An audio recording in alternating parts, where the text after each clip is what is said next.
Teman-teman, seperti saya bilang, saya tiap hari saya mengundang 3 orang yang spesial yang akan berbagi dengan kita. Kebetulan hari ini Kang Heri Ardin. Jadi kalau teman-teman kemarin dengar juga cerita Rian Bacin ya sama saya, itu dulu kita jadi trainer di Google Partners Academy. Nah, beliau inilah yang dulu komandannya. Itu yang dapat project dari Google untuk training beberapa agencies dan segala macam, buka kelas di Google Partners Academy. Kang Heri ini adalah dulu bosnya lah kira-kira, yang ngatur kita semua, ngatur Rian, ngatur saya, ngatur jadwal, kapan training segala macam. Kang Heri ini kenapa saya undang, karena beliau ini apa ya, saya juga cerita tuh di YouTube saya yang saya upload. Kang Heri ini punya rekam jejak yang panjang ya untuk dari korporasi, tapi sebagian besar dia aktif di periklanan gitu, periklanan konvensional dan kemudian sekarang ke digital, dan banyak di multinational company, sampai sekarang pun juga banyak membantu perusahaan multinational company, juga ada beberapa UKM yang mereka dibantu oleh Kang Heri. Kenapa Kang Heri saya ajak? Karena perspektif Kang Heri ini perspektif corporate gitu ya. Nah, kalau perspektif corporate ini perspektif yang sebenarnya kita ingin tuju, betul nggak? Kita kan kadang punya satu CS, 2 CS, 2 admin, punya kemudian HR segala macam, tim yang makin besar. Goalsnya apa? Goalsnya kita jadi korporasi kan, betul. Nah, korporasi ini tentu mereka punya rules, punya cara nge-treat customer, cara memperlakukan customer, cara memperlakukan channel marketing itu seperti apa gitu ya. Nah, insight ini yang mau saya minta Kang Heri bantuannya untuk nge-share ilmu yang pengalaman yang beliau dapat ke kita semua. Mungkin sebelum mulai Kang Heri mungkin bisa kenalan dulu Kang. Baik. Namanya, terus kemudian pernah di mana aja. Baik. Sekarang bisnisnya selain ayam geprek apalagi gitu Kang ya. Kira-kira gitu. Mungkin silakan Kang Heri, waktu dan tempat silakan. Baik, terima kasih Pak Reza. Assalamualaikum warahmatullahi wabarakatuh. Salam sejahtera buat kita semuanya. Terima kasih sudah diundang oleh Master Google Ads MGA Bahasa Indonesia. Mengerti saya. Kok jadi bahasa Indonesia? Jadi saya kenal sama Pak Reza memang tadi yang sudah disampaikan, intinya memang saya hampir 20 tahun di bisnis marketing. Saya tamatan Institut Fleksibel banget, IPB. Institut Fleksibel banget, IPB, jurusan statistik, tapi alhamdulillah belajar pertanian cuma 2 SKS saja. Makanya pertaniannya kayak begini ya. Aku jadi curhat.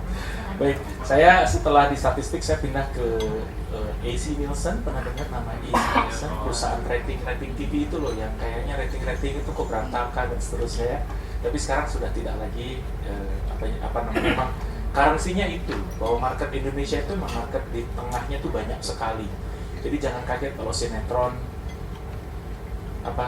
Angling Dharma, saya sudah lama nggak nonton TV ya teman-teman. Jadi udah sangat lama sekali. Jadi yang seperti itu yang masih sangat happening. Kemudian setelah itu saya di perusahaan agensinya United States Amerika di Indonesia, namanya BBB Indonesia. Itu mulai dari pegang McDonald's sampai yang besar-besar begitu ya. Terus Chevrolet dulu ya, perusahaan kita cukup mendominasi. Kemudian kira-kira 5 tahun di sana, kemudian 8 tahun kemudian pindah ke Dentsu. Dentsu itu perusahaan terbesar untuk digital and advertising company dari Jepang. Jadi memang saya setahun tuh 2 kali pasti ke Tokyo untuk jalan-jalan, sekaligus juga laporan keuangan. Hanya di agak dekat dikit. Baik. Nah sekarang setelah di Dentsu, saya memang waktu itu develop company bareng sama beberapa orang, ada 4 orang. Kemudian saya waktu itu ditunjuk oleh Google sebagai Google Partner Academy, yaitu lebih kepada membuat series of training untuk produk-produknya Google, tapi yang benar-benar hands on. Jadi trainingnya bukan hanya pencitraan, bukan hanya tampil ke depan, hanya untuk tampil di show off di depan teman-teman semuanya. Benar-benar ingin bagaimana caranya supaya mereka tuh ngerti tentang Google.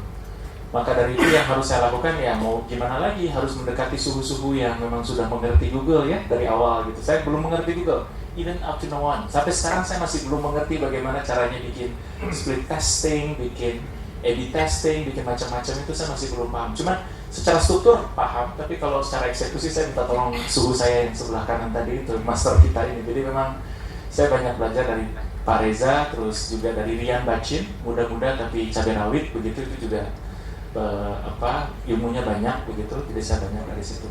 Sekarang saya setting up agency namanya Advika.id, teman-teman, itu lebih kepada omnichannel agencies. Apa itu omnichannel? Nanti akan kita diskusi. Lebih banyak diskusi aja kali ya, teman-teman ya, supaya nanti pas keluarnya langsung ada impact. Itu aja mungkin. Iya, cukup. Ya cukup. Oh langsung. Langsung. Oh langsung. Baik. Ini langsung terkenal maka sayang. Baik. Sudah perkenalannya sampai sesi itu, nanti saya juga ingin berkenalan karena tadi brief sudah dikasih tahu bahwa kebanyakan di sini adalah online marketers. Jadi obrolannya tadi memang impian yang ingin dibuat itu adalah korporasi. Apa sih bedanya korporasi dengan bisnis quote-unquote biasa gitu ya? Atau dagang biasa ya? Yang namanya korporasi memang semuanya ada standar operasional prosedur. Itu ciri yang paling basic. Ada SOP-nya.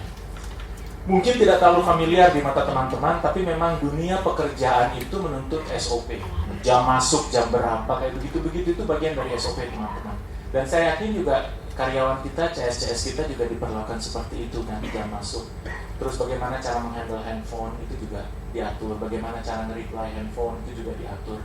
Itu yang disebut sama standar operasional prosedur. Bedanya korporasi kalau saya perhatikan dengan para online marketers yang lainnya, kalau korporasi itu sangat kaku dengan itu semuanya. Nah itu saya agak kelamaan bekerja barangkali. jadinya ilmunya di situ-situ saja gitu ilmunya. Tapi ya sampai sekarang pun company Advika.id dan socialselling.id itu adalah memang fokus ke enterprises, businesses. Jadi kayak sekarang project yang saya handle itu dari PNG, Procter & Gamble Indonesia. Saya diminta untuk memberikan training tentang digital marketing yang basic, teman-teman. Saya hanya ngajarin mereka tentang GMB dan Canva. Ya udah pada tahu semua ya, saya nggak usah bahas itu. Itu bagi apoteker ternyata itu sesuatu, teman-teman. Mereka tidak mengerti itu semuanya. Bagi kita apaan sih, itu doang gitu. Tapi memang bagi mereka sesuatu. Jadi ini teman-teman yang di sini nih hadir sudah jadi master semua, MGA semuanya. Jadi nanti jangan pelit berbagi ya kepada siapapun. Saya selalu mengajak kepada para apotek itu, ayo kita buka sekarang, kita download itu yang namanya Google My Business sekarang. Gitu sampai dibantuin Google My Business-nya dibukain, alamatnya dibukain dan seterusnya. PNG ternyata punya program yang bagus dan ujungnya saya dapat database ya, dapat listing, nanti bisa kita look alike, bisa macam-macam. Jadi itulah itu di belakang layar. Tapi intinya itu yang kita dapatkan. Jadi lebih kepada bagaimana caranya mengumpulkan data sebanyak-banyaknya. Saya ingin ke depan kita ingin bikin channel, saya ingin bikin channel itu Digital Marketing for Pharmacies. Nanti mudah-mudahan bisa diwujudkan. Saya kabarin kalau sudah ada. Saya nanti mohon izin untuk kasih linknya ke teman-teman biar pada tahu. Jadi apa itu Digital Marketing for Pharmacy? Ya isinya adalah tentang bagaimana memanfaatkan digital untuk farmasi, apotekers dan lain-lain. Baik, saya kasih judul Selayan Pandang tentang Omnichannel. Saya nggak mau teman-teman terlalu tahu banyak tentang Omnichannel. Bukan berarti saya pelit ilmu, karena ilmunya sangat rigid dan I don't think that you like much. Seriously, jadi nggak terlalu. Nah, tapi biar tahu saja teman-teman bahwa ya begitulah yang namanya Omnichannel, ya. Nanti kita akan lihat sama-sama ini Selayan Pandang, tapi open to be discussed. Dan ini bisa acungkan tangannya atau bisa kita ngobrol atau bisa kita bersosial media. Nama saya Heri Ardin semua, mulai dari Twitter, Instagram, nama saya Heri Ardin semuanya bisa dikontak nantinya ya teman-teman. Bisa lewat Kang Reza juga boleh. Baik, Omnichannel yang saya kenal dan mungkin teman-teman juga sudah pada tahu ada beberapa itu adalah Omni itu adalah semua. Artinya itu dari bahasa Latin omni, omnus, ada istilah-istilahnya itu. Ada istilah semua. Jadi semua channel itu harus dimiliki. Definisi semua itu bukan berarti kan yang namanya channel, even yang namanya ini pun jadi channel, benar nggak? Bisa kita kasih mastering Google Ads, ini jadi channel juga untuk menyampaikan komunikasi, benar? Nah jadi yang disebut sama omni itu semuanya itu adalah yang tentunya sesuai dengan personanya, sesuai dengan target audiens. Jadi kalau kita punya barang, tentu kita punya target audiens ya. Ya, ada yang bikin bisnis canvas, bikin target audiensnya siapa, hobinya apa dan lain-lain. follow siapa, akunnya siapa, dan seterusnya. Itu adalah cara kita bikin personifikasi. Kita menjadi punya second personality, menganggap bahwa target audience dari produk saya atau brand saya adalah X, kan begitu ya. Nah itu tuh omnichannel itu mainnya di situ. Bagaimana memetakan sebuah target audience yang which bukan saya, tapi saya harus memetakan itu semuanya dalam rangka, oh, orang ibu-ibu usia 21-35 tahun yang ada di Jakarta, kerja di Sudirman, itu hobinya adalah ABCDEFGH. Jadi saya harus sering banyak observasi. Saya sering jalan, sering memahami itu. Gitu. Jadi tujuannya adalah memilih channel yang tepat untuk mereka. Esensinya itu aja sih sebenarnya. Omnichannel is about bagaimana caranya membuat sebuah model bisnis lintas channel, cross channel satu sama yang lain, digunakan oleh perusahaan untuk meningkatkan kenyamanan dan kemudahan berinteraksi. Ujungnya adalah customer experience, pengalaman customer. Jadi omnichannel ini muncul ketika customer service saja tidak cukup, itu harus diekskalasi dengan menggunakan berbagai macam media. Dan kalau dalam bahasa orang-orang omnichannel, Google itu salah satunya saja. Google itu salah satu, bahkan salah ujung sana gitu. Facebook apalagi.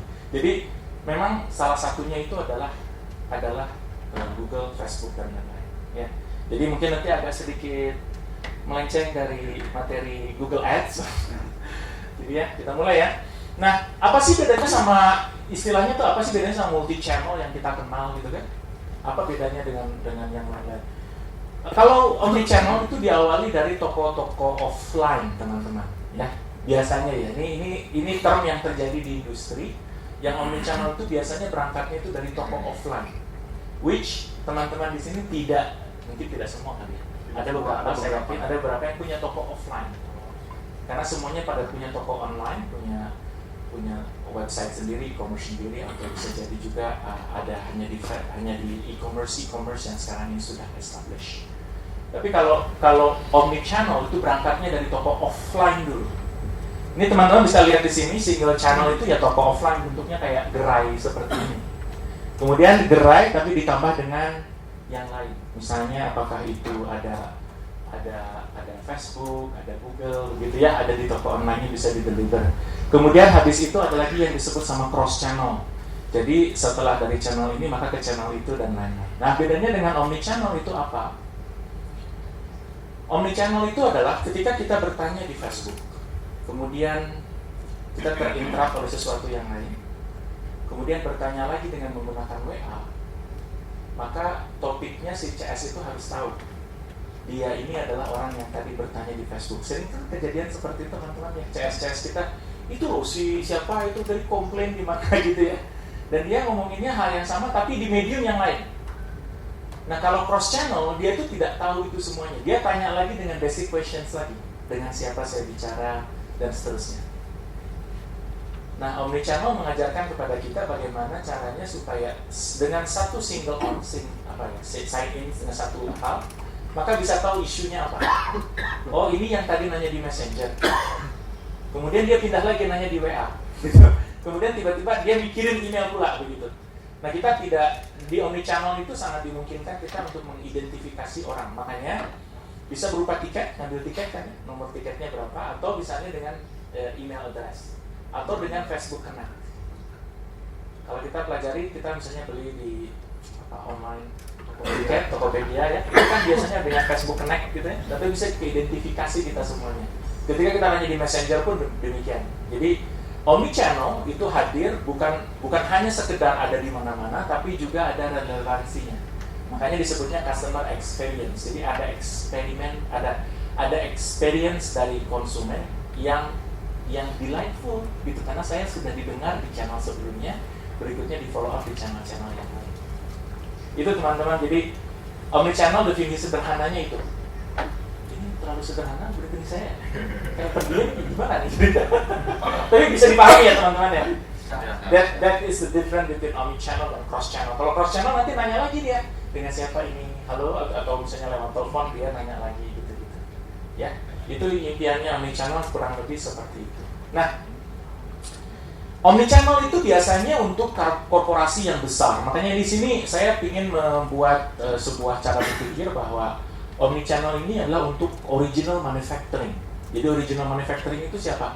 P&G, apalagi Unilever, Bank Mandiri, BRI Syariah, kurang lebih kayak begitu-begitu. Sinarmas, nah klien-klien yang saat ini saya handle, saya langsung pegang Sinarmas Agriculture dan Pegadaian. Jadi Pegadaian mulai dari Pegadaian konvensional sampai Pegadaian Syariah itu ya alhamdulillah udah setahun keempat kita yang handle sampai sekarang.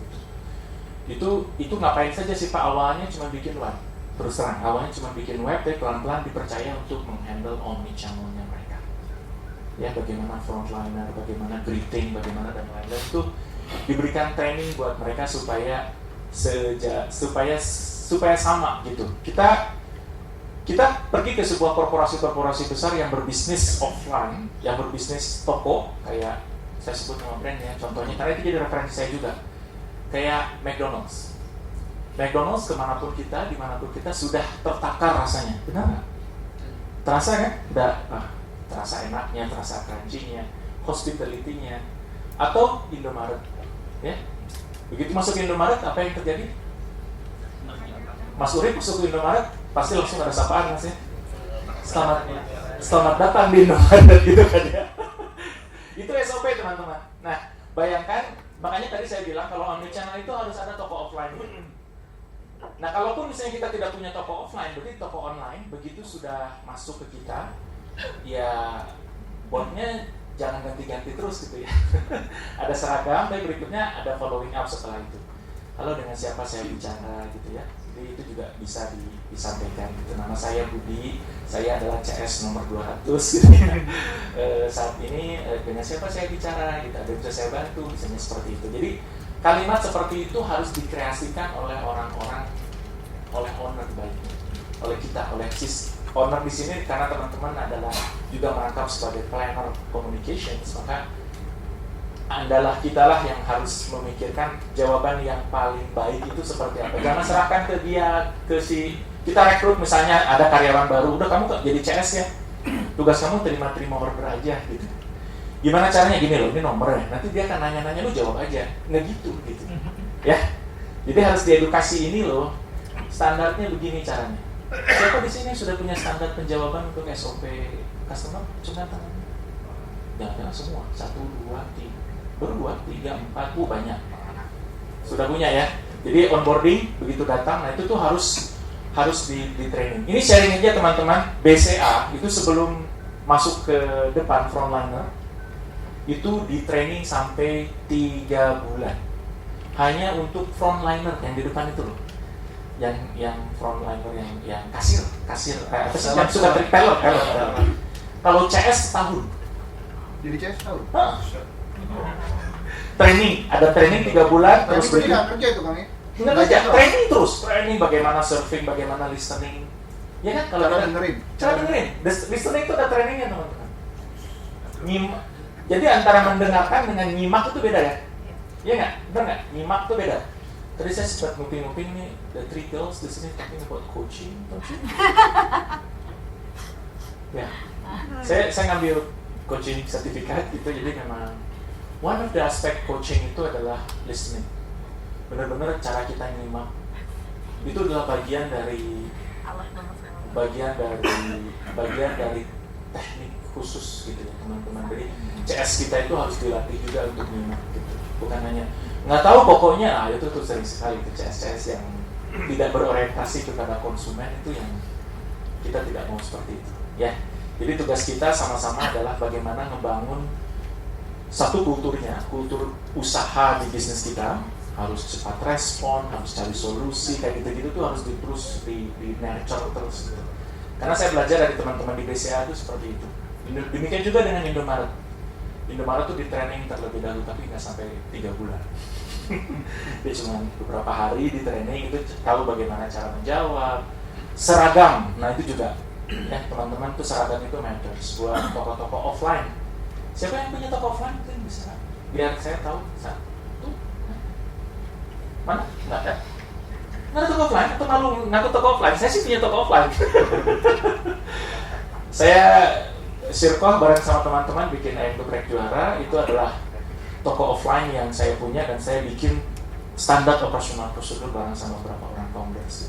Jadi memang kalau ya susah kalau harus ada eksperimen, tapi intinya sih kita meniru gaya-gaya BCA, gaya-gaya Indomaret. Jadi kalau masuk itu disapa. Atau kalau ke restoran Jepang juga sama ya, ke Hoka-Hoka Bento juga begitu ya, ada sapaan di awal atau kemana lagi. Ya si Masih, nah gitu-gitu. Itu di mana tuh? Si Masih di Sushi Teh. Nggak ada Sushi Teh gitu. Ada ya? Itu di Jawa kayaknya. Itu di Jawa. Di Jawa kayaknya. Di Jawa benar ya. Baik, ini adalah makanya kalau omnichannel memang arahnya ke sini teman-teman. Tapi saya nanti akan coba kasih ilustrasi kepada teman-teman omnichannel yang adaptable untuk kelas toko-toko online itu seperti apa. Saya mungkin akan sharingnya ke arahnya ke situ. Baik. Jadi biasanya original manufacturing atau good services, kemudian cycle bisnisnya itu 1 week sampai dengan 12 bulan. Jadi cycle bisnisnya karena kan B2B ya, perusahaan minyak, banking yang besar-besar itu biasanya itu yang gede-gede. Ini nominalnya kurang lebih average sales price-nya dalam lifetime value itu adalah sekitar 5 juta sampai 100 juta. Mungkin ini bahasannya nanti aja ya. Tapi intinya sekali pembelian itu kurang lebih satu unitnya 5 sampai dengan 100 jutaan begitu. Ya, kecuali yang banking. Kalau bankers kan memang mengajak orang untuk saving, untuk simpan uang di bank kan begitu ya. Makanya orang BCA dimaki-maki atau orang lain pun ya dimaki-maki, di apapun itu selalu dengan tersenyum. Padahal di belakangnya menangis mungkin. Apalagi sekarang lebih gila lagi, satpam sekalipun, satpam di BCA udah terorientasi sebagai customer service juga. Halo, apa kabar? Udah so akrab begitu, itu satpam ya. Biasa satpam kita beti takut ya, tapi ini malah akrab banget gitu satpam. Itulah yang saat ini sedang terjadi ya. Yang lain-lainnya nanti kita akan detailkan begitu. Baik. Nah, kenapa ini terjadi? Karena ya kita paham betul bahwa ini back dari Google yang mungkin teman-teman juga sudah dapat bahwa sekarang tipikal orang-orang shopper kita itu adalah orang-orang yang sangat curious, demanding, dan berikutnya adalah impatient shopper katanya. Jadi nggak sabar. Bahasa Jawanya apa tuh kan? Bahasa Jawanya curious itu kepo. Demanding itu sotoy, mintanya banyak, tapi banyak maunya. Kemudian impatience itu orang sabaran tuh piye ya? Pingin cepat, pingin garcep, ya pingin garcep. Makanya begitu ada WA masuk, ada yang nanya, itu harus segera di-reply. Nah itu standar kita seperti apa? Jadi kalau misalnya kita belum establish, belum setting standar itu, mesti dibilangin kita harus menjawab 1 kali 2 jam misalnya, maksimum 2 jam. Kalau enggak, maka fee kamu saya potong. Saya nggak tahu ya. Silahkan didiskusikan, tapi intinya adalah kita pingin supaya kita garcep. Karena kondisi menurut Google, manakala kita tidak garcep itu akan shifting ke toko lain, ke toko sebelah. Ya, ini standar operasional prosedur yang harus dibangun adalah customer service terlebih dahulu. Baik. Nah, karena kita paham betul bahwa kurang lebih 1,5 kali spending di FMCG produk dari household dengan digital access compared to offline household. Jadi dibandingkan dengan menggunakan digital access itu bisa 1,5 kali lipatnya dengan menggunakan gadget lebih banyak dibandingkan dengan hanya toko offline saja. Makanya keberadaan kita di kayak sosial medianya, webnya itu menjadi sangat penting buat toko-toko offline. Sekali lagi ya teman-teman, omnichannel berangkatnya dari toko offline dulu. Makanya ini ada benchmarknya adalah 1,5 kali lebih banyak begitu dibandingkan dengan hanya sekedar toko offline. Kalau toko online-nya ya saya belum punya datanya. Teman-teman kira-kira toko online itu seberapa besar sih? Tapi saya yakin sama. Butuh kecepatan karena kita berhadapan dengan konsumen yang sama yang orang sabaran mau yang tadi itu, yang tadi itu. 62% Indonesia consumer menggunakan search untuk purchase journey, itu juga sebuah fakta. That's why kenapa hadir kelas ini, karena Google itu menyediakan untuk search-nya ya, search query-nya baik berupa SEM maupun di SEO, keberadaan kita wajib ada ya. Nanti Kang Reza yang lebih tahu untuk bahas itu. 1 dari 2 search related to the makeup and face care mention specific brand. Saya yakin di sini brand kosmetik sangat banyak. Ada cuma ada itunya tuh, Oh. programnya. Palana. Sumbernya ya? Sumbernya. Sumber. White label bisa dong? White label. Bisa. Asal ordernya banyak ya mas. Siap, nanti dipromokan. Baik, tapi intinya adalah bahwa saat ini memang menurut Google findingnya bahwa yang namanya face care itu memang selalu mentions dengan spesifik produk. Kemudian 2,5 kali raise the search with the word promo. Jadi kalimat-kalimat promo ini penting teman-teman. Ketika kita menjelang Ramadan, apalagi saat ini. Ya, promo-promo ini wajib hadir kalimat-kalimat kita di search, di ads nantinya, di iklan kita, di accept kita wajib ada kalimat-kalimat promo. Pengiriman cepat terdekat itu juga kata-kata yang sangat krusial untuk bisa kita pakai. Nanti decknya disampaikan ke teman-teman sama Pak Reza. Oke, ini yang saya sebut tadi. Kita sebagai planner ya teman-teman, saya tidak mengharap teman-teman mengerti semuanya yang ada di sini. Makanya yang namanya omnichannel rada mungkin tidak terlalu familiar, tapi memang ini ada teman-teman. Kita harus mampu merawat atau harus mampu merancang bagaimana konsumen itu sampai ke purchase.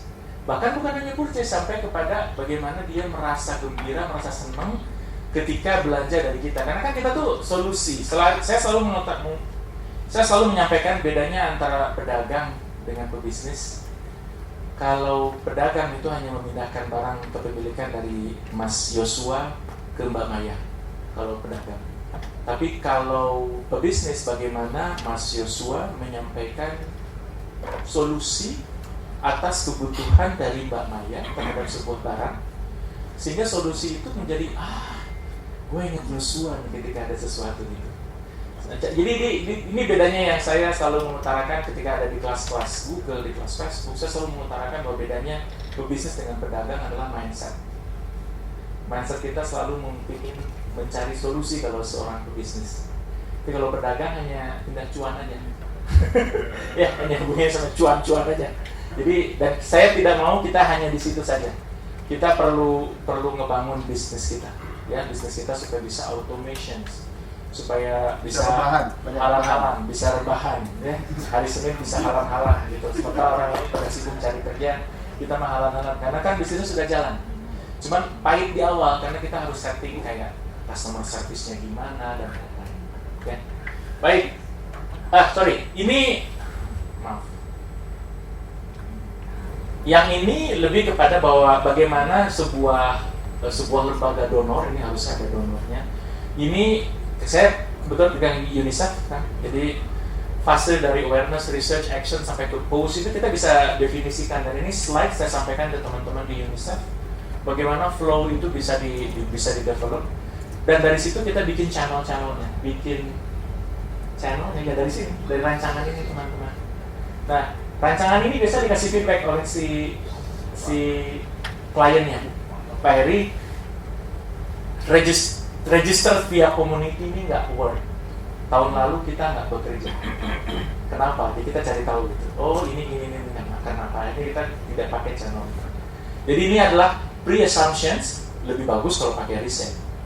Ini adalah asumsi kita terlebih dahulu kepada klien, nanti divalidasi lewat apa yang biasa terjadi dengan kliennya, oleh klien kita gitu.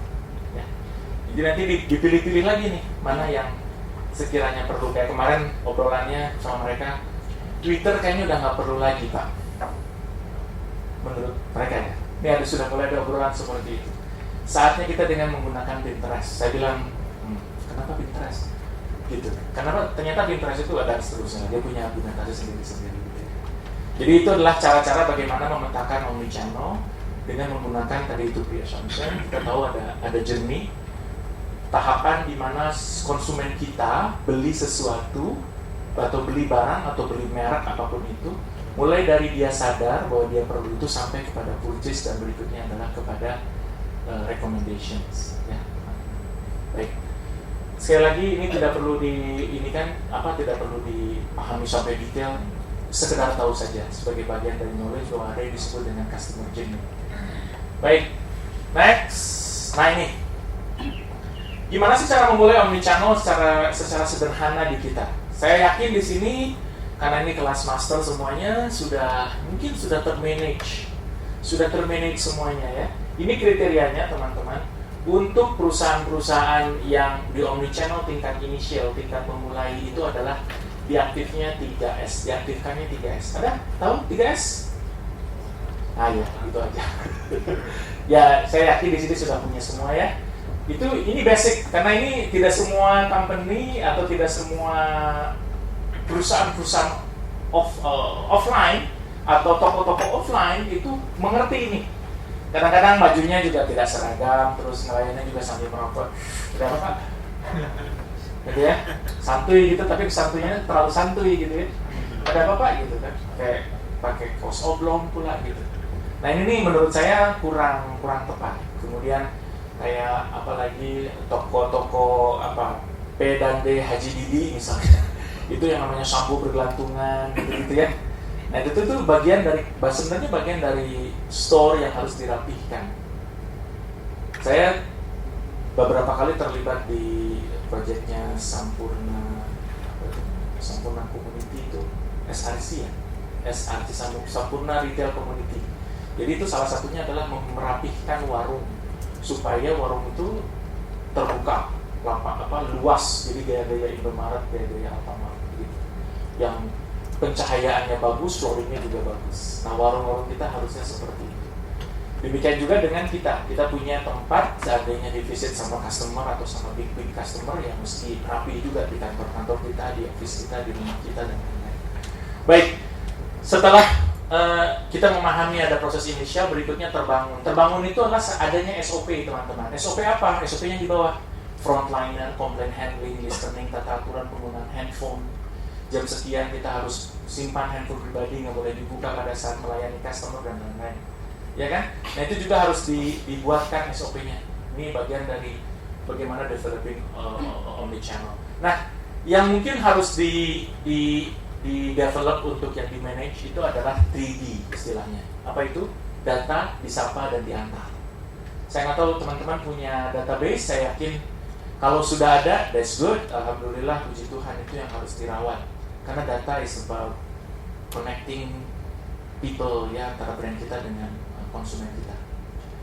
Dan untuk beberapa perusahaan besar kayak misalnya sekelas Kalbe Pharma. Kalbe Pharma itu punya produk mulai dari Mas Adam usia 1 tahun sampai dengan Mas Adam usia 100 tahun gitu. Kalbe Pharma itu punya. Jadi dia bisa tahu staging Mas Adam di tanggal sekian itu ulang tahun. Kemudian ditawarkan sebuah produk produk dewasa, produk buat menikah di usia sekian buat istri Anda, kemudian istrinya hamil, istrinya mau melahirkan, istrinya punya anak tuh Kalbe punya semuanya. That's why makanya kalau Kalbe suka ada member card ya, kartu Kalbe ya, ada kartu Kalbe, ada yang sekarang sudah pakai app semuanya. Jadi dengan menggunakan aplikasi poin-poin tersebut terkumulasi. Itu bisa juga dijadikan salah satu upaya untuk omnichannel tersebut ya terintegrasi dengan menggunakan aplikasi. Mereka punya yang namanya lead scoring teman-teman. Lead scoring itu apa? Setiap kali purchase produknya si Kalbe, maka dapat skor, dapat poin kalau di dalam bahasa ibu-ibu. Poinnya itu bisa di-redeem sehingga begitu dia purchase, dia beli lagi dan seterusnya.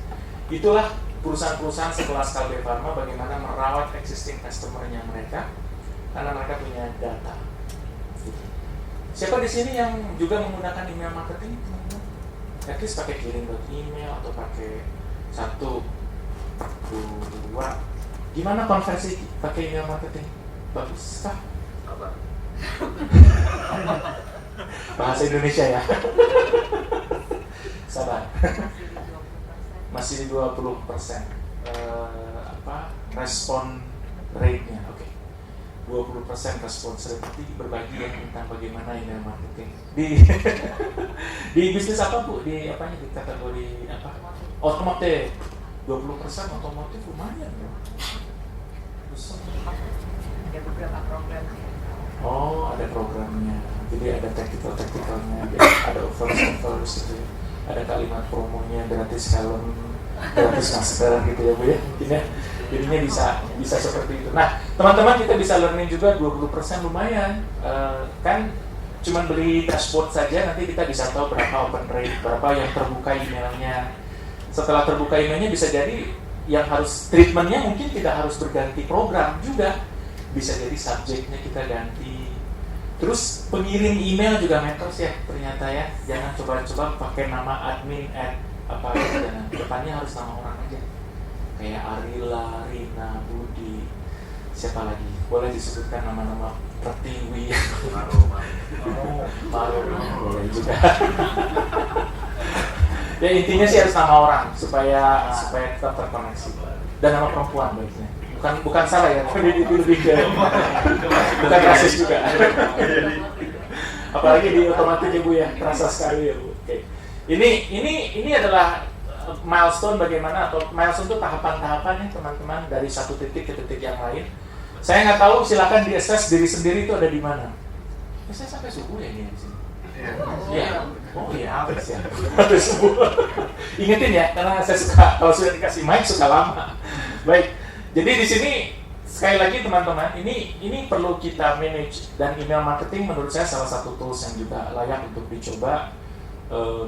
Nanti Pak Reza juga akan cerita, saya yakin ada yang namanya apa? Sekarang Google sudah ada di Gmail iklannya juga kan, itu juga sudah pada tahu juga. So teman-teman, ini semuanya yang biasa saya kasih kepada klien-klien saya di Omnichannel yang dari tahap pemula begitu sampai ke tahap yang advance. Nanti ada berapa yang tahap advance saya akan tunjukkan juga. Itu biasanya kebanyakan itu perusahaan-perusahaan growing up milk, susu. Karena apa? Karena pemerintahan sekarang menurut saya cukup bagus adalah tidak boleh beriklan untuk susu 1-3 tahun. Jadi diwajibkan ASI. Cuman tidak semua ibu-ibu keluar ASI-nya. Sorry ya, ini saya sembari ngobrol. Bagi yang sudah keluar ASI-nya itu adalah sebuah keberkahan, teman-teman. Tidak semua ibu-ibu keluar ASI. Jadi karena itu ujungnya adalah ya anak kita perlu minum kan. Kalau ASI-nya nggak ada ya repot gitu. Apa ibu?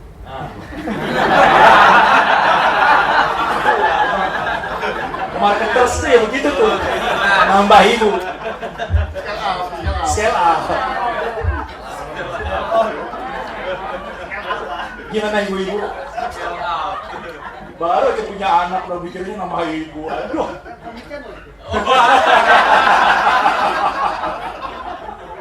Nambah ibu. Bener sih, tapi iya. Maaf. Ya.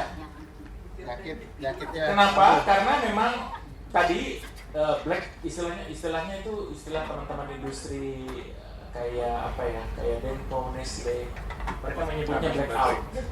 Jadi tidak boleh beriklan sama sekali. Maka dari itu program-program kepada para bidan, kepada para dokter itu menjadi kunci buat mereka. Dan berikutnya adalah memanage customer-nya, sehingga mereka punya database, sehingga mereka punya 1404, 14088, itu punya mereka. Tujuannya ya sampai kepada call center supaya brandnya itu tetap ada di benak konsumennya ya, karena begitu sudah milih satu merek susu biasanya stick ke susu itu saja gitu. Jadi ya sekali lagi di sini ibu-ibu yang bisa menyusui itu adalah berkat dari Tuhan, harus disyukuri dan harus dinikmati. Baik, selanjutnya nunggu ini sebentar. Jadi salah satu kunci bagaimana sustainability sebuah perusahaan sehingga bisa establish lama di market adalah mereka punya SOP, mereka punya standar bagaimana sebuah bisnis itu dirawat secara baik dan benar. Channel-channelnya di manage, CS-nya di training, itu wajib. Jadi nanti kalau di sini sama seperti yang di sebelah kayak BCA gitu, sekali training itu berapa sih Pak? Gitu request ke saya, sekali training itu 5.000 orang. Dan saya nggak mungkin 5.000 orang dengan offline kayak begini. Kapan saya ada di rumah kalau 5.000 orang saya bikin training begini terus-menerus begitu? Kan tidak mungkin ya. Jadi yang kita lakukan adalah TOT, training for trainer gitu. Jadi itu trainernya gimana caranya supaya training para customer services. Nah kita juga sama. Jadi nanti kita harus punya jenjang. Setelah kita punya tim, maka berikutnya kita harus angkat manajer supaya manajer ini memberikan training kepada CS baru yang masuk. Berarti itu sih Pak yang bisa saya sampaikan. CS is very important untuk kita semuanya sehingga kita bisa bisnis kita bisa running. Oke. Menarik tadi untuk yang email marketing cuma ada satu orang benar yang pakai email marketing, yang lain masa sih? Dua ya. Siapa lagi? Di bidang apa Pak? Mas Agung. Superman. Obat. Itulah. Jangan-jangan.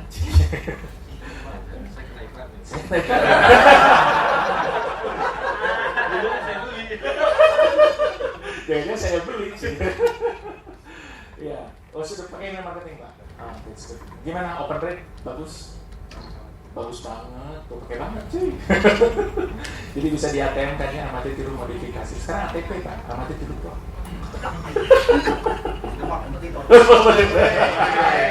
Sadis. Udah open wall. Itu kompetitor Pak. Bagus. Oke. Cuma 2 orang yang pakai email marketing. Berapa lagi? Siapa lagi? Sebelah sini? Wing sebelah kanan ini nggak ada yang pakai email marketing. Yakin nih? Cuma pakai ads doang? Yakin? Hah? Pakai WA? WA blast? Ya WA ya. Aduh ya. Intinya sih baiknya memang kita harus one-on-one. Jadi harus satu persatu. Kan email marketing itu memudahkan kita dengan menyebut nama di situ kan? Gitu, halo Mas Ahmad Azamuti, apa kabar gitu ya. Sudah lama tidak berkunjung ke website kami dan seterusnya, itu bisa dirancang di kalimat-kalimatnya. Baik. Maafkan nih. Tidak apa-apa. Nah kalau kecanggihan begitu.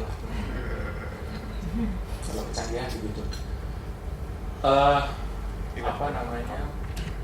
Pengalaman lain atau perusahaan-perusahaan lain yang sudah menggunakan omni channel dengan sangat baik itu adalah tiket.com. Selain Tokopedia udah sangat obvious ya. Orderan semuanya itu semua terfollow up, kita semua terupdate itu tiba-tiba ada di mana saja. Tiket.com juga sama, dia tahu persis penggunanya itu adalah pasti menggunakan WA. Begitu sudah transaksi tiba-tiba langsung ada pop up ke WA kita dengan nama tiket.com dan nomor tiket dan lain-lain sudah tersedia dengan sangat baik. Itulah contoh-contoh omnichannel yang sudah ada di market saat ini untuk toko-toko online atau bisnis online.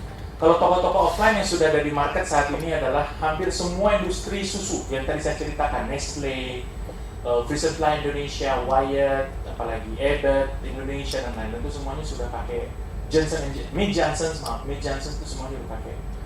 Kemudian kalau untuk perbankan selain BCA tentu ada Bank Mandiri, bank-bank besar, CIMB Niaga itu sudah menggunakan omnichannel juga gitu ya. Meskipun juga kadang-kadang suka ada yang missing juga, nanya lagi gitu kan, kembali lagi ke scarewan, kembali lagi ke kasus kita di belakang begitu. Makanya kan CS itu suka langsung ke daerah kita berapa nomor kartunya, berapa nomor nasabah, itu tujuannya adalah supaya langsung terkonek dengan isu yang saat ini kita miliki dengan perusahaan tersebut ya. Sampai detik ini teman-teman ada pertanyaan? Yes, silakan Mas Zulham. Apa pentingnya mungkin untuk bisnis offline Pak? GMB, Google My Business untuk bisnis offline. Kemudian optimasinya apakah memang itu kan memang di Google ya? Ya. Sama Gmail. Ya. Pertanyaannya adalah apa pentingnya buat? Ya, apa pentingnya Google My Business itu terhadap suatu bisnis online, offline mungkin ya, kalau online mungkin agak ini ya. Kemudian di situ kan memang ada rating ya, ada rating. Kemudian juga saya lihat customer bisa connect juga dengan pemilik bisnis dengan mengirimkan pesan. Kemudian kalau pesan itu responnya cepat atau lambat itu apa hubungannya juga dengan keberhasilan bisnis? Thank you Mas Zulham. Baik. Ini yang selalu saya populerkan teman-teman. GMB itu kepentingannya adalah kenapa ini penting? Satu, appearance di Google-nya ya. Ketika kita mencari apotek terdekat, ketika kita mencari toko obat terdekat, toko kosmetik terdekat atau apalah, massage terdekat, servis apa terdekat, toko madu terdekat, jualan madu terdekat itu bisa langsung connect. Itu yang diharapkan. Jadi kita kan terregister di Google sehingga pada saat crawling nama kita ada, nama perusahaan kita ada, nomor handphone kita juga ada, jam buka juga ada di situ. Ketika orang bertanya dijawab, baik manis maupun pahit. Tentu ya, sering ada yang ngasih bintang 1 gitu ya. Kemudian kita jawab, jangan dibiarkan, kita jawab saja justru. Meskipun bintang 1, terima kasih atas feedback yang disampaikan. Kami akan mempelajari nota pembelian Anda. Disebutkan aja. Boleh tahu nomor notanya apa? Misalnya kalau kita tidak tahu nomor notanya, tapi kalau dia jelas-jelas menyebutkan nomor nota, disampaikan aja. Pengalaman saya pernah menghandle sebuah perusahaan di Ben Hill, Mas. Perusahaan kecil, maksudnya kecil, besar juga, karena dia pendapatan seharinya 200 juta ya. Buat cetakan. Mantap. Namanya Bintang Sempurna. Bintang Sempurna. Jadi Bintang Sempurna itu hire saya untuk membantu bagaimana caranya memetakan omnichannel dengan baik. Ini GMB gimana caranya? Pas saya cerita ke dia, ya GMB yang harus diaktifkan ya kita sendiri yang mengaktifkan. Jika misalnya dia kasih bintang 1, tanya nomor resinya mana? Di trace oleh kita. Langsung dipesan itu tidak. Langsung boleh tahu Bu nomor resinya nomor berapa, kami akan pelajari. Misalnya dia kecewa ya, gimana sih hasil dan seterusnya gitu ya. Kemudian setelah itu, kami sudah menemukan nomor resinya Ibu. Kemudian Ibu boleh datang ke sini, silakan kami ganti 100% Ibu tidak bayar. Itu juga seperti itu. Dan akhirnya itu dilakukan. Akhirnya ditanya sudah tidak 1 lagi, jadi 4 naik 3 poin. Yes. Sorry, itu sebelum selesai ya Mas ya. Ini nyari yang terdekat ya kan, kasus saya punya wisata edukasi. Ya. Saya punya wisata edukasi TKDNIS di lokasi di Sentul Bogor. Misalnya posisi Bapak misalnya katakanlah ada di Bogor atau di Depok, mungkin yang terdekat adalah saya. Tapi pada saat saya menyasar ke customer ke Jakarta, tentunya yang terdekat kan yang di Jakarta ya. Betul. Nah, apakah mungkin Google My Business saya munculnya lebih itu kan ada rating Pak ya? Dia mungkin ratingnya berdasarkan jarak ya, bukan berdasarkan rating review, jumlah review kayaknya. Kalau review saya kan udah lumayan dibandingkan kemudian. Oke, jadi kalau Google My Business itu yang berhubungan dengan rating memang ditargetkan buat area sekitar Mas. Tapi bukan hanya itu. Kalau misalnya nama sampean atau nama kita semuanya nama Mas Zulham, tadi tempat wisatanya itu adalah sudah ada brandnya dengan sangat jelas. Jadi ketika orang nyari, orang itu akan memberikan confidence level, akan nambah kepercayaan Mas. Wah ini ratingnya udah bagus. Ketika dia jawab ada negatif sekalipun, ketika kita jawab dengan malah cenderung untuk menyelesaikan masalah, boleh tahu nomor resinya Ibu, kapan Ibu berkunjung, kayak gitu-gitu, itu menunjukkan bahwa kita serius gitu. Realitinya setelah kita challenge seperti itu, orang-orang yang ngasih review itu nggak balik lagi.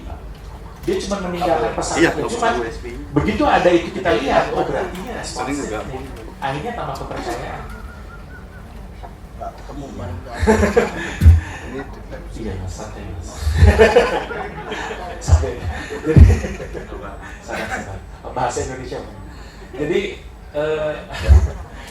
Jadi memang kembali ke kalau rating itu memang bagus kalau memang di rating tinggi gitu. Bahkan ada salah satu perusahaan yang memberikan, ini salah satu LPK di Kalimantan. Itu lucu teman-teman. Di Google-nya itu dia kasih kayak kuis-kuis setiap hari Rabu. Dia kayak memberikan komen, ada engagement. Terus salah satunya lagi bukan hanya di Google-nya tapi juga di Instagram. Di Instagram dia bikin kayak kuis untuk para jomblo dan jomblowati begitu ya. Bagi mereka yang bisa menjawab kuis ini dapat hadiah kuis. Tapi ada engagement gitu.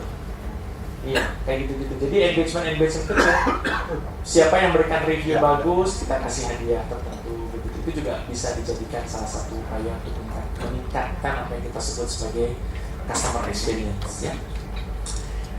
Oke, yes, tadi di belakang sudah cukup Mas? Cukup, terima kasih Mas Ilham. Ya, mangga silakan Mas Faiz.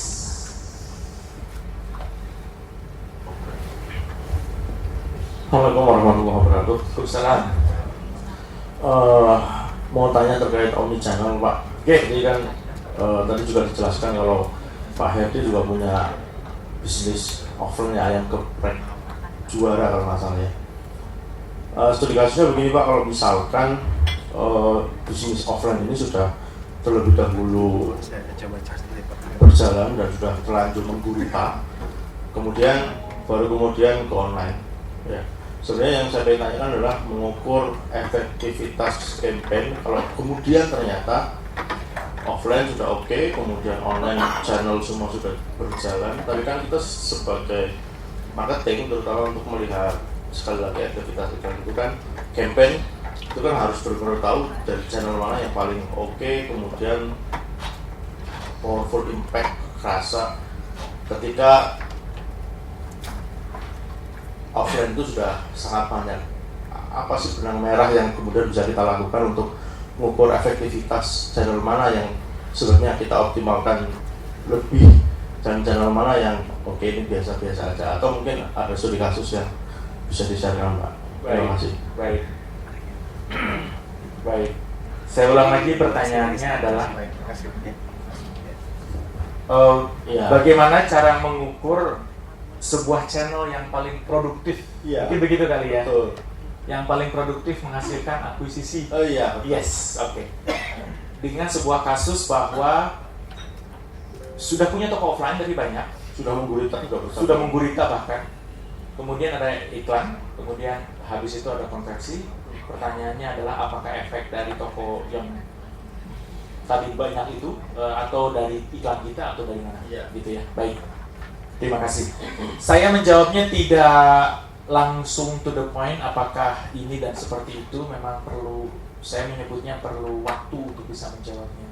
Saya dengan korporasi-korporasi besar juga saya selalu mengatakan bahwa kita butuh yang disebut sama learning curve, butuh pembelajaran, kurva belajar begitu ya.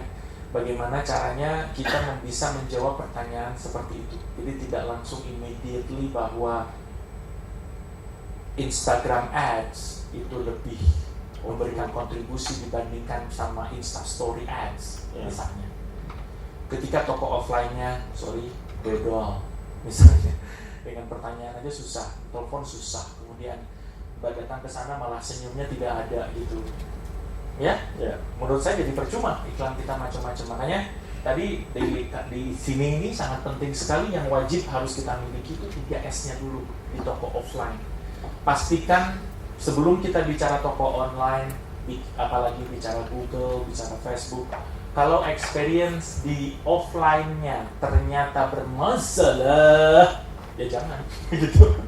Jadi gimana cara mengukurnya, Pak? Ya dites. Ditesnya gimana? Di random test. Kita datang, kita cek acting kayak kita sebagai konsumen biasa. Itu yang kalau di perusahaan besar disebutnya mystery shopper. Oke. Boleh nambah pertanyaan? Oh, boleh nambah. Boleh. Yang sudah kita lakukan sejauh ini adalah riset sih, Pak. Riset. Apa ngasih kuesioner ke orang-orang. Sejauh ini cuma itu tools yang bisa kita lakukan untuk mengukur. Jadi seperti terakhir lihat kita dari mana dan lain-lain. Nah, cara-cara seperti itu sudah cukup atau masih ada ya mungkin saran dari Pak Heri? Oke. Ya, kalau memang riset sudah dilakukan ya tinggal action barangkali Mas. Ketika misalnya ada sesuatu temuan bahwa toko offline kita masih belum optimum dari sisi ini, ya diselesaikan gitu. Tapi kalau misalnya yang lainnya ya kita lihat lewat social sentiment. Social sentiment itu apa? Review orang pengguna kita di sosial media kayak apa? Banyak kan sekarang listening tools ya, mungkin pernah tahu ya teman-teman listening tools tahu ya? Ya kayak Sonar, ya teman-teman. Banyak kok perusahaan-perusahaan Indonesia ada namanya Sonar 24, sonarplatform.com, nanti itu bisa dilihat teman-teman. Itu listening tools. Apa itu listening tools? Orang itu bisa tahu, kita bisa tahu siapa sih yang ngomongin brand kita, gitu. Kan ada namanya Google Alert ya. Kalau nggak salah ada Google Alert ya. Tapi Google Alert itu terlambat sampai setahunan gitu. Jadi percuma kita langganan Google Alert tuh, kejadiannya udah setahun yang lalu kok, itu baru kita kurasi. Nah, kalau yang ini itu bisa dengan tadi itu, kita bisa mengetahui ketika ada brand kita disebut oleh seseorang. Apakah itu di kolom media, apakah misalnya di Kompasiana atau di Kaskus, dia ngomongin brand kita, dia ngomongin akun kita, itu bisa ketahuan. Ya, iya, namanya Sonar Platform, pernah pakai Mas? Belum. Ada lagi namanya Prophetic. agak susah namanya. Provatic itu juga sama. Ada lagi brand luar negeri namanya Brand 24, Brand 24 itu juga sama. Ini adalah listening tools yang biasa dipakai oleh perusahaan-perusahaan omnichannel untuk mengetahui sentimen brand tertentu terhadap dari konsumen. Langsung udah alert mas, ada warning. Mandiri misalnya tiba-tiba ada orang yang komplain tentang Bank Mandiri itu tahu tuh si marketingnya tuh tahu, karena dia langsung ada notifikasi. Apalagi ketika ada kasus apalah gitu ya, itu bisa langsung kelihatan gitu. Karena kayak Garuda kemarin itu saya yakin karena saya kenal siapa yang pegang Garuda Indonesia, agensinya gitu, itu berlangganan juga seperti yang Brand 24. Jadi bisa ketahuan listening tools. Listening tools ini dipakai juga untuk kegiatan kepresidenan ya, kayak kemarin pemilihan presiden ramai banget tuh ya. Itu juga sama. Ya, itu pakai ini juga, pakai listening tools. Itu teman-teman di Provatic itu dia pakai itu untuk mengetahui sentimen. Cukup menjawab mas? Cukup. Oke. Terima kasih. Ada lagi yang lain? Teman-teman? Sudah? Oke. Baik. Kita lanjutkan ke slide berikutnya.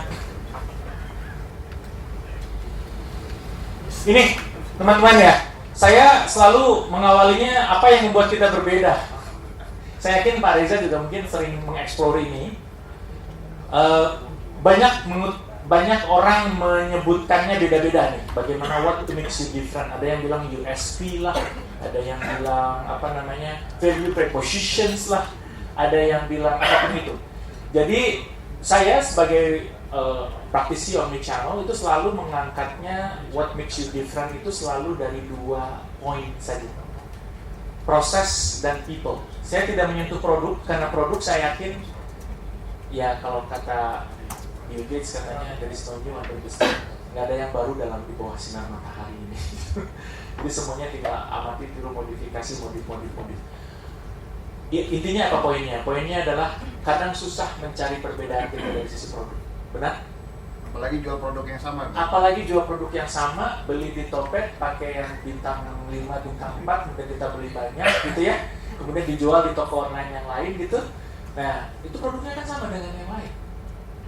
Bagaimana cara kita supaya beda? Apakah cuma main harga? Capek cuy. Kalau main harga doang gitu ya. Ya, jadi ujungnya ya tadi salah satunya adalah services. Servicesnya kayak apa? Jaminan, garansi, uang kembali jika produk tidak sesuai. Apalagi boleh disampaikan aja, di-explore gitu teman-teman. Kira-kira apalagi yang membuat kita berbeda? Pokoknya Pak Reza itu selalu bikin berbeda. Dia fokus ke pembeliannya tidak minimum 3 unit ya kan ya. Minimum 3 item tapi tidak boleh disebut nama brandnya. Oh, udah tahu kok orang-orang sih. Ya, jadi minimum 3 item produk, minimum 3 SKU gitu ya. Makin banyak SKU yang dibeli makin murah, bisa juga seperti itu gitu. Garansi uang kembali manakala bla bla bla gitu ya. Model benar-benar model asli gitu, bukan lainnya gitu ya. Produk saya nggak usah sentuh ya teman-teman, saya yakin produk teman-teman jauh lebih paham daripada saya. Saya cuma ingin menyentuh untuk aspek omnichannel-nya, yaitu di proses dan di people. Sekali lagi yang selalu saya pakai slide yang sangat sederhana dan sering kita lupa gitu. Apa kabar dengan 3S? Sudahkah kita menyapa nama pelanggan? Nah ini juga penting, makanya tadi saya tanya siapa yang menggunakan email marketing. Kadang-kadang kita sering lupa menyapa pelanggan, atau di WA blast aja gitu, penawaran terbaru dari kami, toko Madu Jaya dan seterusnya. Hanya dengan orangnya kayak gitu juga gitu. Kita harus satu persatu aja disapa namanya jika perlu ya, satu persatu. Saya nggak tahu Insta, WA yang API itu pakai bisa nyebut sama kan? Nggak bisa yang API loh ya, bukan yang for business ya, yang API itu API. Bisa ya? Bisa ya mas ya? Nah itu bisa dipakai, cuman rada mahal. Lumayan. Jadi ya mungkin kembali ke skala usaha kita ya teman-teman. Makanya tadi saya selalu bilang bahwa omnichannel ini selalu di belakangnya adalah perusahaan manufacturing atau perusahaan original ini. Karena dengan menggunakan API to API WA itu akan memungkinkan kita untuk menyapa orang dengan namanya langsung tanpa satu persatu dibelas gitu. Ya, itu yang terjadi. Pak Heri, gimana sih caranya untuk bisa dapetin itu? Banyak kok, ketik aja kalau mau ini di Google juga banyak. Yang saya biasa berkolaborasi itu Jantis, saya sering sama Jantis. Jantis Teknologi itu juga sama, dia penyedia jasa untuk ke API. Terus ke Telkomnya langsung juga bisa lewat MD Media kalau tidak salah, itu juga bisa. Telkom juga menyediakan, dia kerjasama dengan WA begitu, WhatsApp. Kemudian apalagi, ajakan berinteraksi dengan sosial media kita. Ini teman-teman dikasih hadiah, dikasih apapun itu, intinya berinteraksi dengan sosial media kita. Ini yang berhubungan dengan people. Jadi kita ngelatih orang untuk tampil sempurna, customer experience-nya baik. Ada training terus, continuous, dievaluasi jika perlu kita pura-pura, nyuruh adik kita jadi pembeli, itu juga bagian dari upaya kita untuk meningkatkan people development di tim kita. Nyuruh adik kita untuk jadi pembeli, gimana rasakan bagaimana dia pengalamannya, itu juga bagian dari upaya kita untuk meningkatkan performance dari bisnis kita. Berikutnya ini saya pakai ketika saya training untuk para apotek, ke slide ini, ke apotek, ke para pemilik apotek. Jadi di 5 kota saya bikin training, kemudian saya selalu bertanya, bagaimana ibu saat manakala dia menunggu pembayaran atau misalnya namanya menu apotek kan suka ada yang ditunggu obatnya diracik di lain-lain gitu tuh. Itu apa yang kita lakukan sementara mereka menunggu. Gitu.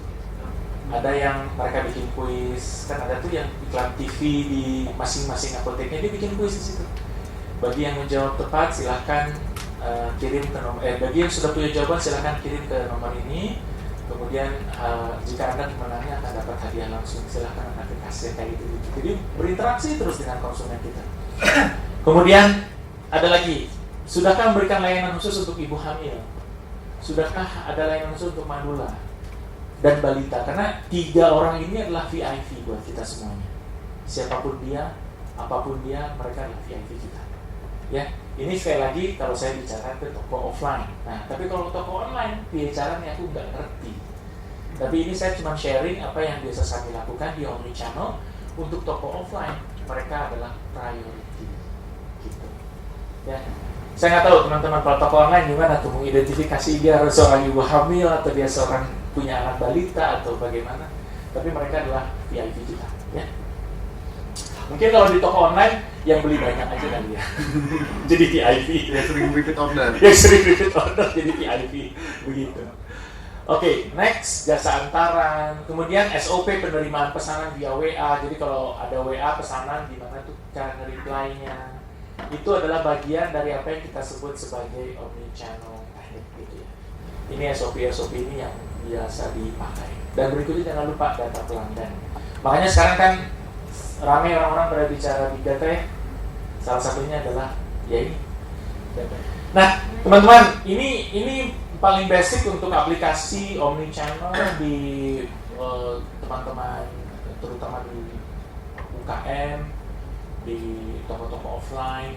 Saya belum tahu toko online seperti apa, cuman logikanya sih hampir sama, logika yang biasa dipakai itu hampir sama. Bagaimana ujungnya adalah TCS kita nge-servisnya kayak apa gitu. Kalau misalnya ganti TCS maka ganti sapaan juga itu yang nggak boleh. Kita punya identitas toko kita yang harus kita jaga betul begitu. Oke, sekali lagi bahwa omnichannel itu selalu berangkat dari enterprises, perusahaan-perusahaan besar. Sekali lagi impian kita juga sama, impian kita juga ingin jadi perusahaan besar, maka at least kita tahu bahwa perusahaan besar itu seperti ini menerapkan omnichannel ya. Omnichannel kenapa populer di perusahaan besar adalah ketika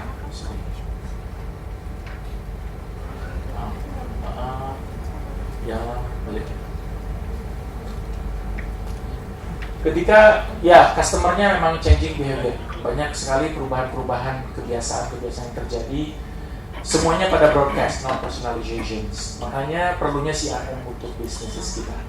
Customer Relationship Management. Seperti yang tadi saya ceritakan, kita bisa tahu perjalanan seorang Mas Imam Hardi mulai dari usia sekarang. Sebuah perusahaan itu sudah punya produknya untuk dari usia beliau sampai sekarang sampai 100 tahun kemudian begitu. Karena apa? Karena emang mereka menciptakan produk dengan sangat beragam, melalui akuisisi perusahaan lain, melalui membeli license dari perusahaan lain. Tujuannya adalah supaya produknya beragam di semua usia. Cuman itu bisa dikendalikan manakala kita sudah besar. Tapi kalau untuk yang satu-satu kita fokus dulu ke kekuatan kita mana. Tergantung staging teman-teman. Kita kuatin di fokus kita, saya mau skincare, udah skincare dulu gitu sampai hulu sampai hilir kita kuasai. Jika perlu kita punya brand sendiri, merek sendiri. Nggak perlu lagi ngambil dari orang lain. Gitu. Ngambil dari orang lain itu kan ada keterbatasan juga ya, kita nggak bisa scale up gitu. Karena nama brand orang lain yang terus naik, sementara kita cuma ngambil margin kecil saja. Baik.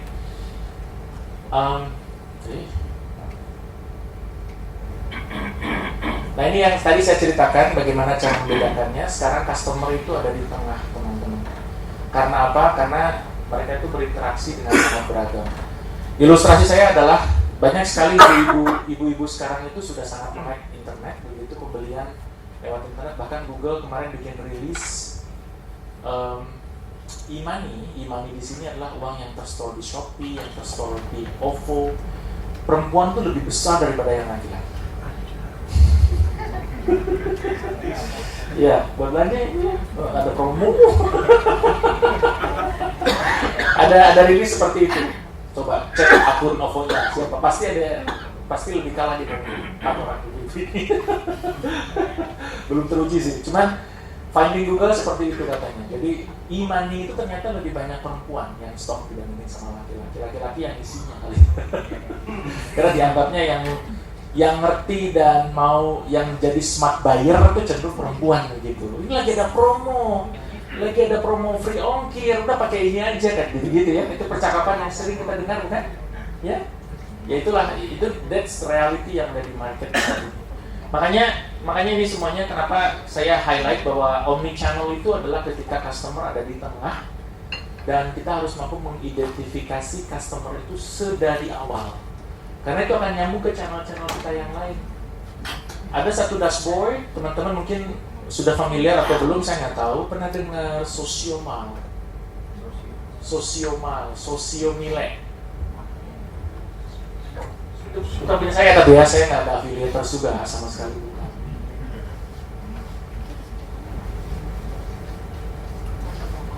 Jadi ini Sociomal ini adalah mulai dari Facebook, Messengernya ya, Messenger, Instagram, direct message, WA, email, semua tergabung dalam satu dashboard. Jadi enak kita ngelihatnya. Customer yang mana, notanya yang nota nomor berapa itu dengan mudah bisa kita lihat. Ini adalah salah satu aplikasi dari yang kita sebut sebagai omnichannel untuk teman-teman barangkali. Pernah dengar sebelumnya atau ada produk lain yang sejenis ini baru yang saya tahu, teman-teman saya bisa jadi ada yang lebih tahu. Ada tools lain nggak yang bisa mengintegrasikan semua platform dengan satu dashboard saja? Jika ada ya kasih tahu, saya juga biar ingin belajar juga. Yang saya tahu baru ini sama produk yang akan saya launching nanti jualan dulu. Saya bulan Juli ini saya jualan yang kayak begini gitu. Nanti belum keluar. Kayak Sociomal. Saat ini baru Sociomal. Karena saya yakin ke depan akan happening yang seperti ini. Omni, ya betul. Bayar. Yang gratis belum ada. Yang gratis, ya. Biasa bayar. Senang saya ada 2 mini nih biasa bayar. Baik, terima kasih. Ya, jadi Sociomal. Terus berikutnya apa lagi? Nah, ini. Nah, kadang-kadang kita sering lupa fokusnya itu adalah ke jualan, lebih relationship kita jadinya tidak ada. Maka dari itu relationship itu menjadi sangat penting manakala data dashboardnya kita sudah lengkapi. Gitu. Teman-teman, seandainya teman-teman ngisi acara dimanapun, jangan lupa pakai Google Form supaya data emailnya ke capture ya. Ya, tahu ya the meaning of datanya ya, buat apanya tahu ya. Dia hadir di acara kita, tujuannya adalah dia curious dengan produk-produk kita, maka artinya kita bisa retargeting, kita bisa di-marketing. Tahu ya, email juga sama, nomor handphone juga sama, dan lain-lain.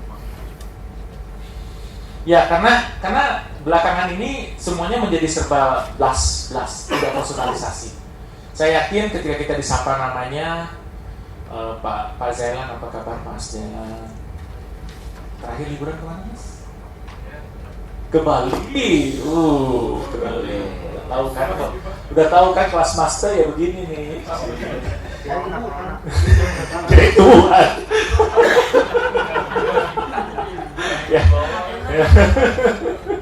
Ya kurang lebih seperti itu teman-teman. Jadi personalization itu menjadi penting, menyebut nama customer kita.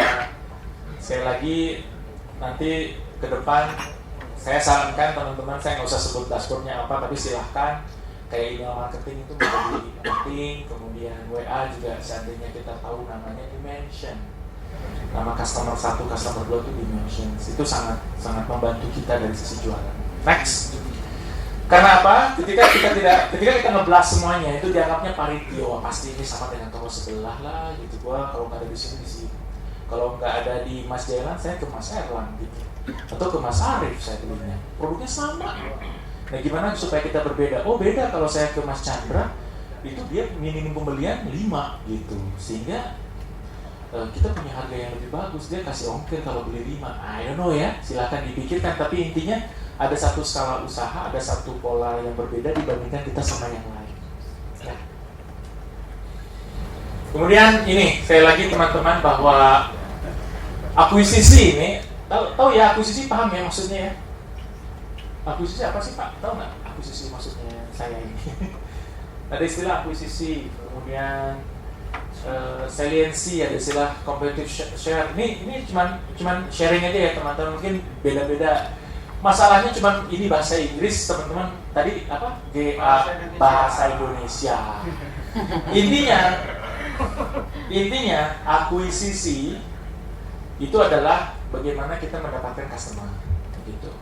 Dan di mana-mana retensi itu lebih murah daripada akuisisi cost. Percaya? Ya? Setuju ya?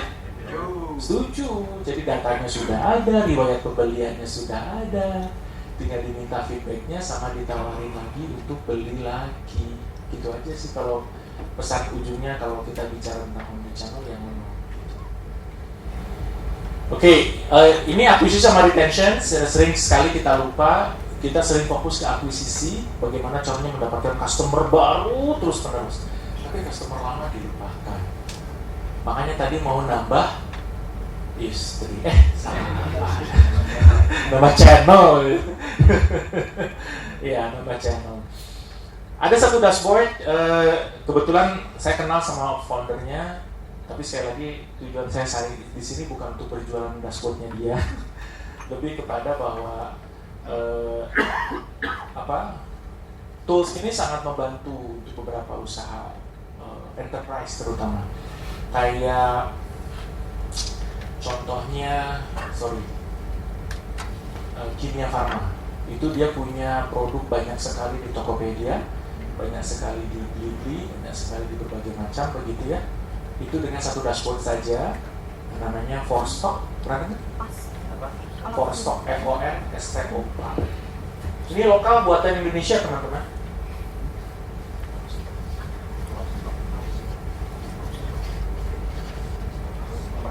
Forstock.id atau .com saya lupa ya. Uniknya adalah seandainya kita punya, misalnya bisnis saya adalah apa? Saya misalnya bisnis saya adalah obat kuat. Obat kuat saya biasanya kalau saya punya obat kuat 1 juta, 1.000, maka saya bagi ke Lazada 100, gitu ya. Ke Shopee 100, ke Tokopedia 100, ke Blibli 100. Nah, dengan adanya Forstock ini, karena dia API integrations, maka kita bisa nyimpan di Lazada 1.000, di Tokopedia 1.000, di Blibli 1.000, di JD.id 1.000, di Bukalapak 1.000. Ketika terjadi transaksi di Lazada, maka di Bukalapak -1. Jadi langsung inventory-nya langsung on, langsung sync istilahnya. Enak ya kalau punya dashboard kayak gitu. Jadi cuma satu dashboard aja, nggak perlu semua. Tidak perlu semua kita punya ininya. Jadi langsung satu dashboard saja bisa sync, tinggal masukkan nama akun, masukkan passwordnya langsung bisa terkoneksi. Dan jangan lupa stok di mana-mana itu uang. Cuman uang yang tertunda, ya. tertunda, uang kita yang tertunda. Jadi kalau uang kita tidak banyak barangkali ya, buktinya kita masih berbisnis begitu. Kalau kita uang kita berlimpah ya beli stok aja, kemudian kita diam saja kan begitu. Tapi kalau kita uang kita terbatas ya udah 1.000 ini kan stok sebetulnya. Obat kuatnya Mas Agung ini kan stok kan ya Mas Agungnya. Ya tidak dipakai sendiri sih. Kita mungkin tidak pakai. Pemakai juga nggak apa-apa kok. Aman. Ya. Jadi nanti stoknya bisa di masing-masing toko 1.000 teman-teman. Ya. Nanti ya. Kalau pingin dapat harga khusus, kalau saya, kan jualan lagi saya Mas. Maaf ya Mas. Bisa jadi affiliate terendah kan. Jadi kalau memang mau monggo nanti bisa diskusi. Itu saat ini yang sudah beredar. Biasanya enterprise perusahaan-perusahaan besar itu menggunakan sync kayak begini, karena daripada dia nge-manage repot banyak toko gitu, mendingan di satu tempat saja. Ya. Teman-teman ada yang baru nggak tadi ngobrol kita selama 1 jam? Ini banyak yang baru, terima kasih. Mudah-mudahan berguna. Oke, highlight sedikit lagi customer acquisitions penting, tapi bukan semuanya. It's not everything katanya itu. Important but not everything. Akuisisi itu penting tapi bukan segalanya. Jangan lupa penting juga untuk meretain teman-teman, merawat mereka, bikin. Nggak tahu kalau misalnya customer kita, seandainya produk kita adalah produk services, misalnya kita bisa highlight, bisa mengumpulkan mereka di Telegram, ya, kita bikin kayak full tweet begitu ya, yang sifatnya mengedukasi. Saya nggak tahu nanti produknya beragam sih masalahnya ya.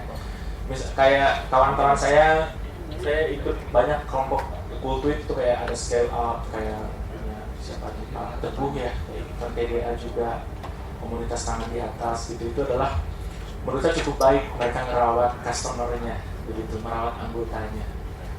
Bahwa TDA akan ada event ini, akan ada ini dan seterusnya. Jadi dikumpulkan di dalam Telegram, gitu. Jadi di encourage untuk diberikan knowledge, diberikan empowering, gitu-gitu ya.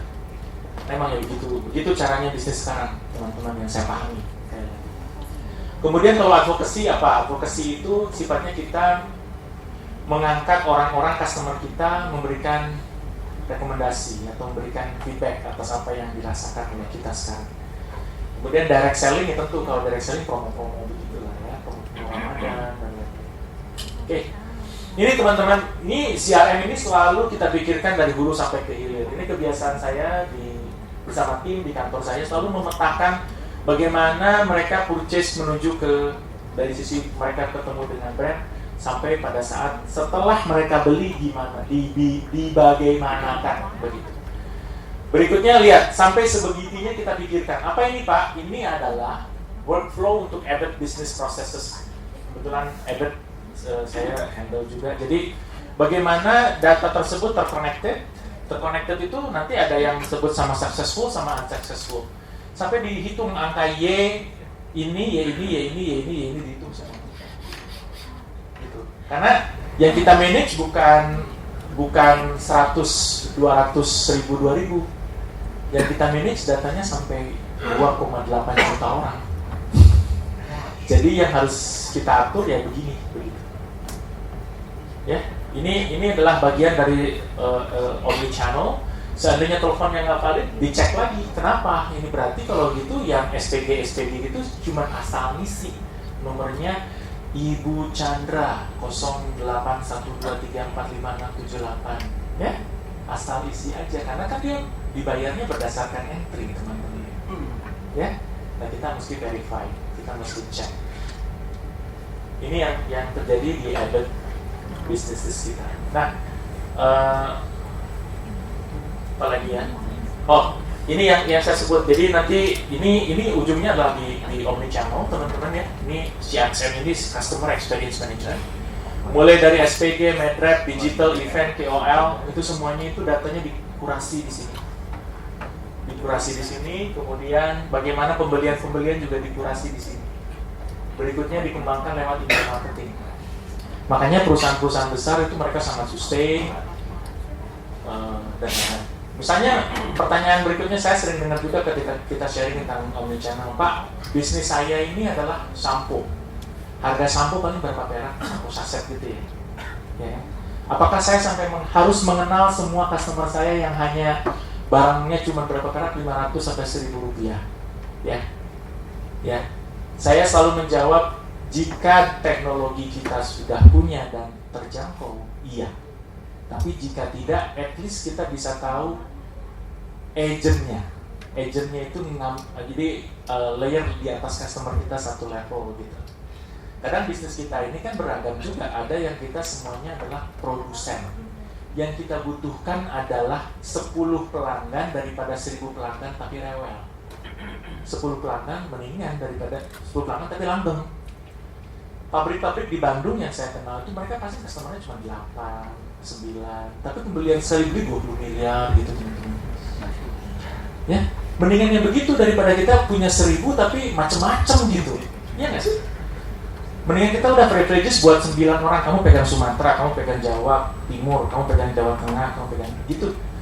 Daripada kita pegang semuanya tapi waduh berantem gitu, harga berantakan dan lain-lain gitu.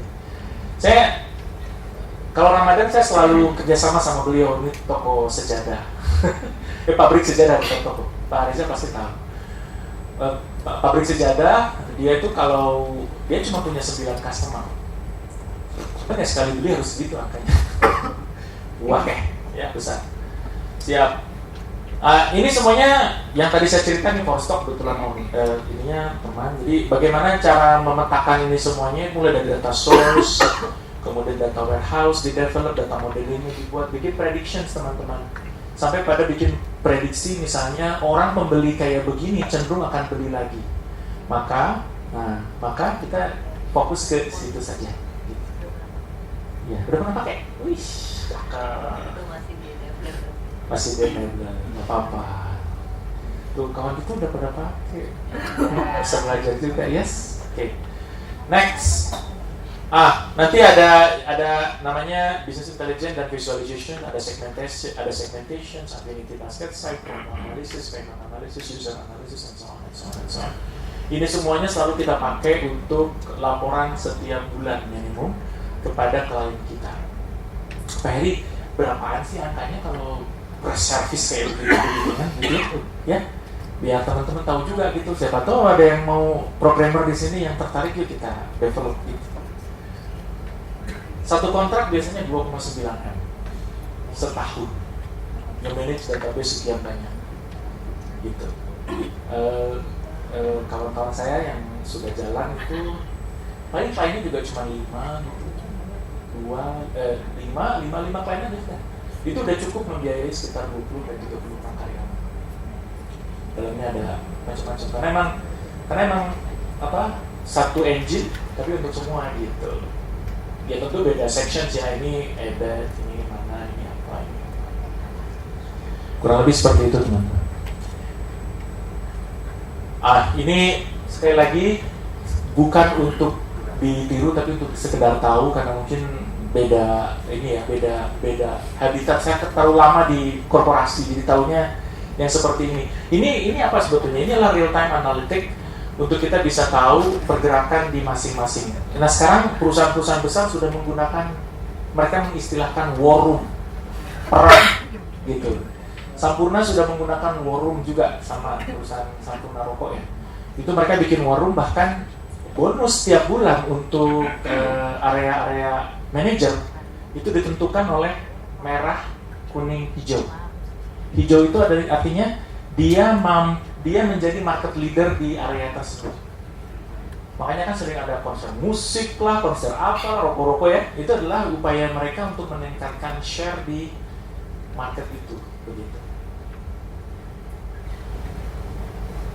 Nah, ini data detailnya teman-teman kalau bicara tentang CRM dan CXM atau omnichannel, mockup-mockupnya kayak begitu. Inbound, outbound. Inbound itu istilah Inbound itu istilah, kalau inbound itu artinya ada telepon masuk kayak 14041. Kemudian kalau outbound kita telepon keluar kayak misalnya telemarketing yang nawarin kartu kredit gitu.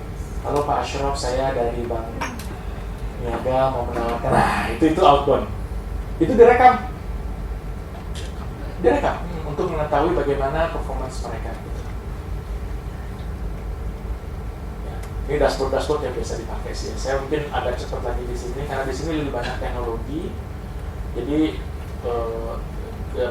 partner untuk CRM saya itu kpsg.com. Ini adalah fokus ke teknologi dan bagaimana menerapkan omnichannel di klien-kliennya si KPSG. Karena mereka bicaranya besar ya, ada yang disebut sama sorry. Aduh. Nah ini aja yang tidak kebayang. Ini adalah bagaimana kita sebut sebagai flow, teman-teman. Flow mulai dari message retention 1, retention 2, retention 3, retention 4 itu kita kreasikan gitu dari sekarang. Saya lagi omnichannel itu dari enterprises besar. Jadi emang cara berpikirnya untuk jangka panjang. Semua standar teman-teman. Ketika ada ini maka ini, ketika ini ada ini, ketika ini ada ini. Email marketing kita tuh semuanya trigger based. Jadi kalau misalnya ngisi data email pasti ada onboarding kan, dan nanya terima kasih sudah dan seterusnya. Itu semua sama teman-teman. Terima kasih semua sama. Apalagi ketika purchase itu langsung lagi ada onboarding lagi terus gitu. Sampai ada mengingatkan kalau misalnya susunya udah habis lah, kalau produknya sudah habis itu diingatkan. Ya. Terus berikutnya kita gunakan berbagai macam channel, mulai dari phone, SMS, email, live chat, Facebook, Instagram, WhatsApp itu dipakai semuanya, nanti dicek lagi mana yang memberikan impact yang terbagus. Jadi pertanyaan yang siapa tadi yang di ujung Mas Faiz itu memang pekerjaan maraton teman-teman, tidak ada jawaban yang instan. Untuk telco, untuk Dunkin Donut, ini kawan saya kebetulan sering sharing gitu, Dunkin Donut, SMS marketing ternyata works. Yang itu loh, kalau kita ke mall ya, kalau lewat ke mall itu beli 6 gratis 6 ya, works teman-teman. Karena volumenya jutaan, marginnya gede. Jadi kalau saya cerita, seorang marketing manager cerita, gue masih pakai SMS marketing dan bekerja dengan bagus. Jadi cost per acquisition-nya murah katanya. SMS berapa sih? Ya, jadi ya pertanyaanmu memang terus dikejar terus sama semua marketers, Mas. It's not easy answer. Dan tidak bisa memastikan kalau misalnya bisnis kamu adalah sekarang apakah misalnya ayam gitu ya, itu menerapkan SMS marketing pasti berhasil gitu, belum tentu. Untuk si Dunkin Donut iya, karena dia dekat mall, karena dia juga punya brand, works gitu. Jadi konversinya bisa sampai di atas 50%. Mantap, manju kan? Manju ya. Nah ini semuanya sering kita pakai teman-teman, bagaimana cara manage ini semuanya gitu ya. Semuanya based on data. Sini ada develop data untuk omnichannel. Next. Lihat sampai segininya nih, sampai outbound call dihitung, inbound call juga dihitung gitu, ya. Berapa sales, berapa quality dan lain-lain. Oke, saya deck semuanya sudah di sharing. Oke, waktu sudah keburu habis. Ini semuanya juga di measure ya. Saya tidak akan terlalu banyak sharing terlalu detail karena mungkin ini adalah impian kita suatu saat kelak manakala perusahaan kita sudah automation. Jadi ke depan teknologi saya yakin akan terus berkembang. Yang kayak begini-begini sudah harganya bisa terjangkau oleh kita semuanya. Karena makin kesini makin berevolusi, teknologi sekarang makin canggih. Bahkan Salesforce itu adalah satu tools, ya. Sekarang harganya lebih terjangkau dibandingkan Salesforce 6 bulan yang lalu atau 1 tahun yang lalu gitu. Makin kesini makin terjangkau teman-teman, ya. Jadi do not worry, yang ini semuanya hanya untuk sharing knowledge. At least kita tahu bahwa the currency-nya itu ya kayak begini, mata uangnya ya kayak begini gitu, di perusahaan-perusahaan besar. Dan kelak kita akan menuju ke sini ya. Ini sampai ke berapa measurement dan lain-lain. Ini sampai sedetail seperti ini semuanya dihitung. Daily cleansing, daily apa lagi itu dihitung. This is omnichannel. Makanya kepala saya agak sedikit begitu deh. Ya. Nah, jadi curhat ya. Terus berikutnya apa lagi? Next. Intinya kembali ke slide. Bantuin klik ke jalan. Gimana ini? Semua tarik terus ke bawah. Ke bawah aja. Ini naik ke bawah. Ke bawah. Ke bawah. Terus ke akhir, ke akhir. Terus oke. Satu slide di atas. Yes. Jadi kembali ke sini teman-teman. At least CRM yang paling sederhana yang bisa kita manage kira-kira apa? Yuk. Saya selalu kalau bikin workshop kayak gini ya berdiskusi kanan kiri sebelah kanan kiri kira-kira apa nih yang bisa di-develop. Bagaimana nge-retention? Kalau akuisisi saya sudah percaya sama Pak Reza mengakuisisi customer ya dengan menggunakan ads. Karena percaya deh, ads itu kan sistemnya kalau dalam ilmu di omnichannel begini teman-teman. Ini role-nya ads.